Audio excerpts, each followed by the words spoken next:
calling in right now Tal Heinrich, and she is the former spokeswoman of the Prime Minister of Israel, Mr. Netanyahu. And she's also worked for an Israeli journalist, and she's also worked for Channel 14, Trinity Broadcasting Network, and also Channel 10 in Israel for the business channel. Well, Tal, you've been with us before. Give us, where are we? The United States has bombed Iran 13 days in a row, maybe 14 tonight. Israel has been keeping their eyes open on what's going on with Lebanon.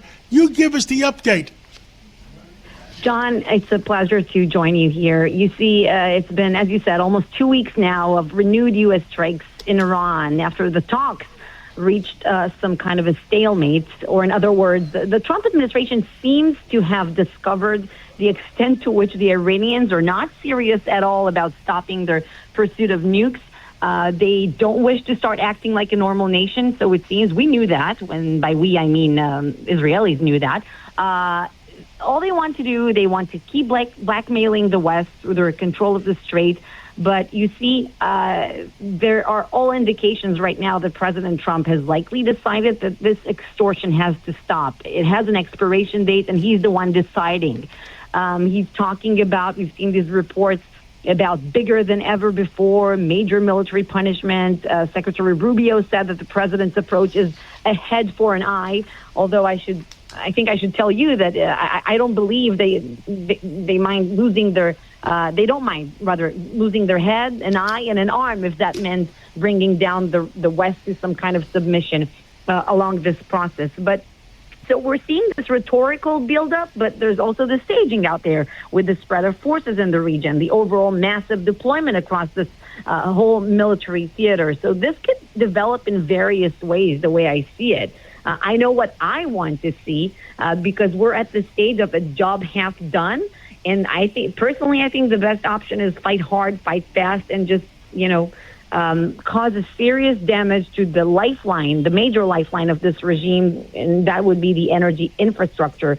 Of course, that would come with a cost, but I think that the lessons that we learned throughout history, even, the lesson we learned on October 7th is that you don't want a long war of some kind of tit-for-tat, attrition style. You have to finish the job, as they say, finish the job as quick as you can. And that we will gain a lot down the road in the future if we did that and not slowly dragging our feet. Tal, strictly speculation, and you worked with the Prime Minister for many, many years, and you worked in Israel for many, many years, and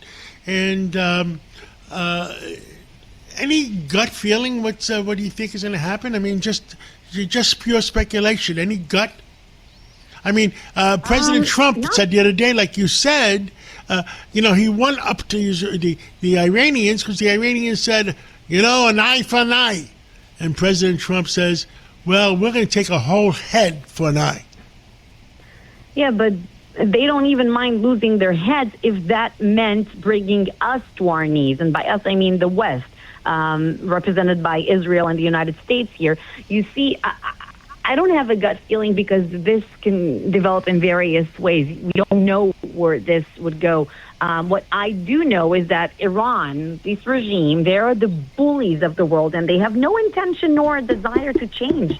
And I'm speaking for many Israelis here. We knew that. We've been sounding this alarm for many years. We have no illusions because you see this regime, and we tried diplomacy, right, as a tool against them. This regime basically exists for two reasons: to keep their Shiite Islamist revolution going and expand it across the region, gain dominance over others, and to counter whatever the West is standing for through the demise of Israel and the United States. Now, if they give up the leverages that they created or the tools that they created for themselves to reach their goals, they have nothing.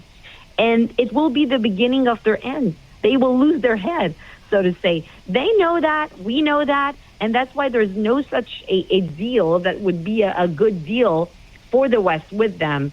No such deal that they will be willing to sign and actually comply with.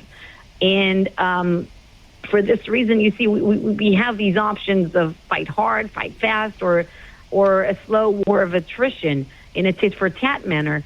What I think, my view is that this will exhaust us more than it will harm them, and that's actually what they're aiming for. That's what they want. We've had it in Israel with Hamas for years until October 7th, and then we realized that it wasn't effective because you have to beat these enemies.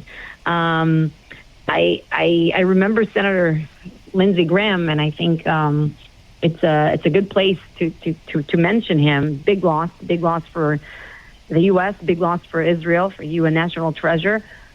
He said in some interview recently that if someone wants to avoid World War III, they need to learn the lesson from World War II. And I find that super accurate. The lesson from World War II is that appeasement of evil never works. Coexisting alongside evil that wants your destruction never works. You have to beat the sick fundamentalist ideology. And that's what... We only got another 30 seconds left. I just have to ask you one more question. The fact is, we got the Iranians that are pulling the strings with Hamas, Hezbollah, and the Houthis.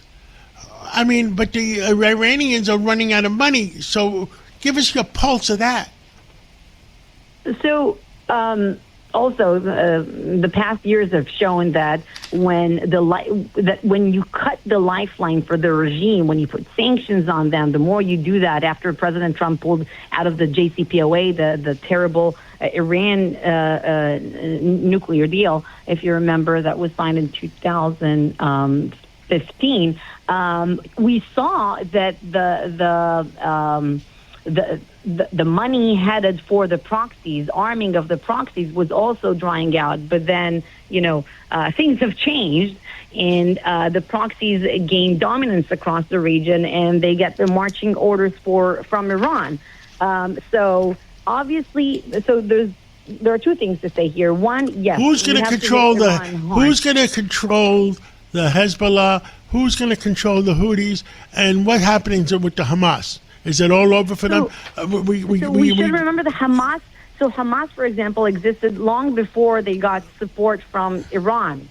So that's the second thing I was about to say. Yes, the proxies Hezbollah have their own. They will sort of dry out, but we'll still have to take care of them. Are the Saudis going to take care of the Houthis? Well, first they have to have the green light from where. But they were trying to, if you remember, they were trying to. There was a war in Yemen. So for the sake of that, the Houthis were hitting them hard even before this entire, thing developed. This war started. Thank you. We have to go to a break, but thank you so much for being on and telling the American people your opinion and the facts of what's going on. Thank you, and we'll catch up with you again real soon. Thank you so much, John.